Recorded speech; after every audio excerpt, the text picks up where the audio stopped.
안녕하십니까. JTB 저녁 뉴스입니다. 전북의 금융중심지 지정에 관한 용역 결과 발표가 무기한 연기됐습니다. 전랍도에 따르면 금융위원회는 당초 지난해 말에 전북 금융중심지 지정에 관한 용역 결과를 발표할 예정이었지만 결과 발표를 무기한 연기했습니다. 금융중심지 지정에 관한 용역은 금융위원회가 문재인 대통령의 대선 공약에 따라 지난해 4월에 착수했습니다. 국회 김광수 의원이 금융중심지 용역 발표가 연기된 것은 전북 현안에 대한 발목 잡기가 현실화한 거라며 강한 우려를 표명했습니다. 김광수 의원은 금융위원장부터 국정 5개년 계획에 담긴 대통령 공약에 대해 부정적인 입장을 보여왔고 부산 정치권의 반발을 의식한 거라는 분석이 나오는 만큼 용역 발표 연기 사유를 명확하게 밝혀야 한다고 강조했습니다. 김 의원은 또 금융중심지 조성을 위해 연기금 전문대학원법을 대폭 양보했다면서 이제와 부산을 의식해 이 사업을 가로막는다면 전북 도민들의 강한 저항과 반발에 직면할 것이라고 경고했습니다. 유권자들에게 홍삼 선물을 돌린 혐의로 기소된 이항로 진안군수가 첫 재판에서 혐의를 모두 부인했습니다. 전주지법 제1형사부 심리로 열린 재판에서 이 군수 측 변호인은 이 군수가 선물을 돌린 사실을 전혀 알지 못했고 개입한 적도 없다고 주장했습니다. 선물을 마련하고 살포한 혐의로 기소된 박모 씨 등의 변호인 역시 선물을 받았다는 상대가 특정되지 않았다며 혐의를 부인했습니다. 이들은 지난 2017년 설과 추석을 앞두고 시가 7만 원 상당의 홍삼 제품 400여 개를 유권자들에게 제공한 혐의로 기소됐습니다. 이용호 의원의 민주당 복당 신청을 놓고 당내 안팎에서 논란이 일고 있는 가운데 민주당의 최종 결정이 주목됩니다. 민주당 중앙당은 현재 당원 자격 심사위원회를 열고 이용호 의원 등 입당과 복당 신청자에 대한 심사를 벌이고 있으며 빠르면 오늘 안에 결론을 내릴 가능성도 있습니다. 민주당은 오늘 오전에 열린 최고위원회에서도 이 문제가 안건으로 올라왔지만 입당을 받아들이자는 의견과 받아서는 안 된다는 의견이 맞선 것으로 알려졌습니다. 전주와 군산, 익산 지역 일반고 지원자 가운데 464명이 탈락했습니다. 지역별 탈락자 수는 전주 203명, 군산 139명, 익산 122명입니다.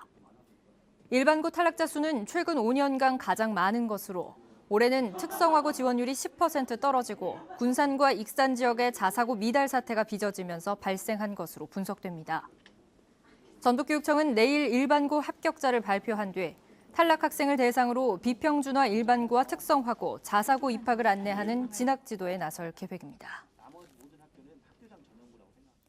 도내 사립유치원 13곳이 폐원을 신청한 가운데 5곳에 대해 폐원이 인가됐습니다.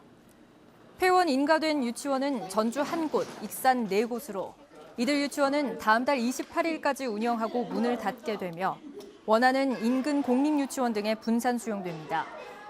폐원하는 유치원은 원화수 감소로 인한 운영상의 어려움 때문으로 사립유치원 감사 결과와는 무관한 것으로 파악됐습니다. 정읍에 오래된 주민센터에 공공임대주택 단지가 들어섭니다. 국토교통부는 정읍시 수성동 주민센터와 이웃한 공영주차장에 주민센터를 다시 짓고 98가구 규모의 공공임대주택을 짓는 복합개발 사업계획을 승인했습니다. 국토부는 올해 공사를 시작해 내후년에 입주가 가능할 것으로 보인다고 밝혔습니다. 전주시가 대표적인 공연 브랜드인 마당창극을 육성하기 위해 한옥마을에 전용 야외 공연장을 건립하기로 했습니다. 전주시는 이달 안에 설계 용역에 들어가서 내년까지 모두 30억 원을 투입해 한병문화관 마당에 전주 마당창극 야외 공연장을 건립할 계획이라고 밝혔습니다. 야외 공연장은 400석의 관람석과 공연시설을 갖추게 됩니다. 전랍도 산하기관 14곳이 올해 상반기에 132명을 채용합니다. 기관별로는 남원의료원이 41명을 채용하고 군산의료원이 17명, 전북신용보증재단이 13명, 자동차 융합기술원이 10명 등을 선발합니다. 기관별 채용 공고문은 전랍도 홈페이지에서 확인할 수 있습니다. 김제경찰서는 싸움을 말리는 경찰관의 다리를 물어뜯고 욕설을 한 혐의로 50살 A씨를 현장에서 붙잡아 조사하고 있습니다. A씨는 어젯밤 9시쯤 김제시 신풍동의 한 신문 보급소에서 용달차 기사와 다투다 출동한 B 경위가 이를 말리자 다리를 물어뜯고 욕설을 한 혐의를 받고 있습니다. 경찰 조사에서 A씨는 경찰관이 끼어들어 화가 나 그랬다고 진술했습니다. 오늘 아침 잠시 강추위가 찾아왔지만 내일은 큰 추위 없이 대체로 맑겠습니다. 아침 최저 기온은 전주 영하 4도 등 영하 7도에서 영하 3도로 오늘보다 3도가량 높겠습니다. 낮 최고 기온도 오늘보다 2도가량 높은 영상 3도에서 5도가 예상됩니다. 미세먼지 농도는 보통 수준을 보이겠습니다. 내륙을 중심으로 대기가 건조해 산불 등 화재 예방에 주의가 필요합니다.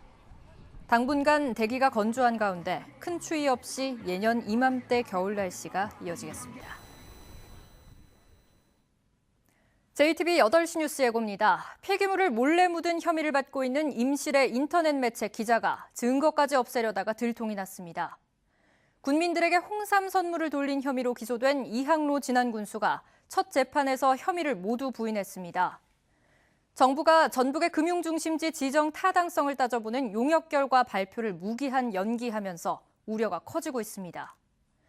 지난해 미달 사태를 빚은 것과 달리 올해 평준화 지역 일반고 입시에서 400명이 넘게 탈락해 파문이 일고 있습니다.